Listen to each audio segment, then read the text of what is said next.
आपने ये कहा ना कि कुछ चीज़ें जानी चाहिए, शेयर है 67 और 33 का। वफ़ाक के पास आपके ख़्याल में पैसे कम बचते हैं इसके बाद? वफाक कुछ भी नहीं बचता।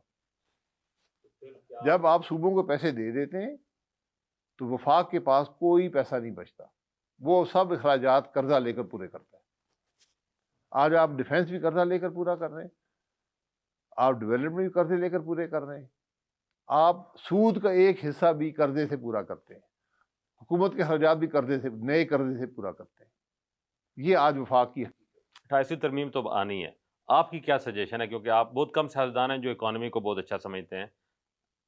क्या उसमें शेयर अब आप समझते हैं, आप क्या एडवाइस करते हैं, क्या शेयर डिवीज़न आना चाहिए? बिजली और गैस की जिम्मेदारी सूबे को दे। खुद पैदा करें, खुद उसको जी, बेचें? उनके पास है। ये आईनी तौर पर उनकी उनकी गैस के वो मालिक हैं, बिजली की जो डिस्ट्रीब्यूशन है उनके ज़िम्मे। मैं ये समझूँ कि शायद खाकान अब्बासी 28वीं आर्मी तरमीम के जुज़वी या मशरूत जो है वो उसकी हक में है कि वो नहीं जी, आए। मैं किसी ऐसी तरमीम के हक में नहीं हूँ, जो पब्लिक डिबेट के बगैर हो। तरमीम आपका करनी है। मेरा बात करना भी एक पब्लिक डिबेट ही है ना। जी, आपने अपनी राय दी, मैंने लोग अपने मेरे सुनेंगे। में राय दी कि आप, और इसके लिए तरमीम की ज़रूरत नहीं है।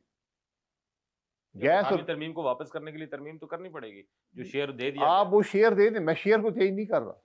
मैं ये कह रहा हूँ कि जो ज़िम्मेदारी है बिजली और गैस की, ये सूबों के हवाले कर दें।